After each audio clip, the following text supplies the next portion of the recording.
All right, it's about 25 minutes before the Doctor Who season finale. I have powered my way through the remaining episodes. I'm now caught up, thanks to this Let Zygons Be Zygons t-shirt. And we're going to talk about what is working with the new Who and what is not. First off, it goes without saying that these new episodes are a significant improvement over the Chris Chibnall era. Judy Godwin is bringing a lot of great energy to the Doctor and has a lot of confidence in the role. Millie Gibson is also great as Ruby Tuesday. I'm going to tender a daring thesis. I don't think that Russell T Davies is the right showrunner for Doctor Who in 2024. It's not that Russell T Davies isn't talented. There have been some good scripts this season. But Russell T Davies' scripts have been driven too much by high-concept nonsense, often at the expense of character development. I know everybody's hot on 73 Yards as an instant classic, but I don't think that story works as well as you think, because it is too wedded to the conceptual thrust of that story at the expense of proper character development, even though Millie Gibson is great in that episode. I think Russell T Davies is in a position where he is writing too many stories, and either he needs to hire more top-tier writers or step aside and let someone properly showrun. Because what Doctor Who is missing right now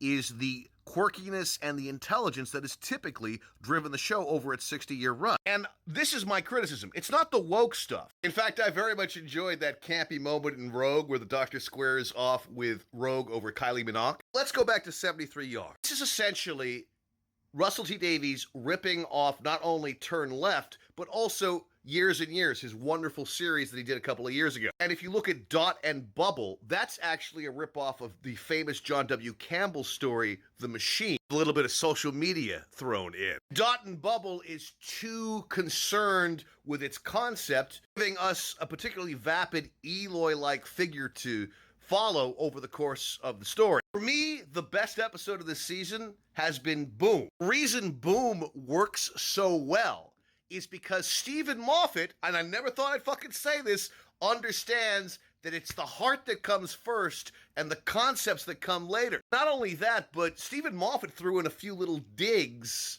about corporations profiting through military technology. That particular story had real fucking emotional heft and teeth. It reminded me very much of the famed Robert Holmes, Philip Hinchcliffe era. Russell T Davies is trying to harken back to with the Sutekh thing from Pyramids of Mars and The Legend of Ruby Tuesday. But this is why people are tuning out. Watch Doctor Who to get excited, to feel like a child again. Or at least that's why I watch it. Look, it's great to see Mel back. Bonnie Langford has a lot more to do under Russell T Davies than she did under John Nathan Turner. But where is the character development? These actors are giving their all. By the time we got to Boom, I was completely a fan of Gatwa as the Doctor, because Gatwa delivers a fucking great goddamn performance. The weird thing is that while Stephen Moffat has been floundering for all of his non-Who endeavors, The Time Traveler's Wife, this new show I haven't seen yet about cancel culture, Moffat was completely in his element with Boom, and he might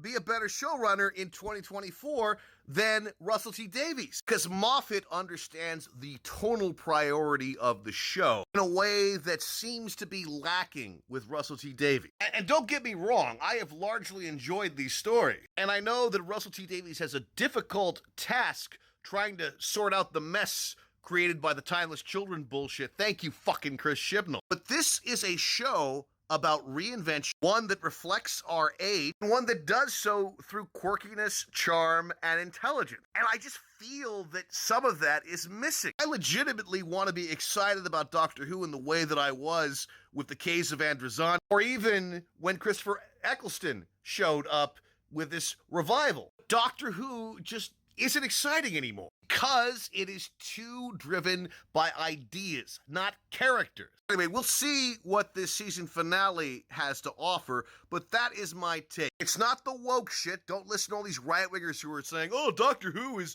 at an all-time ratings low. No, it's not that at all. It is the fact that these shows don't have the fucking heart. You hired Russell T Davies to come back to restore the fucking heart to the show, and it's kind of there, but it's not really there.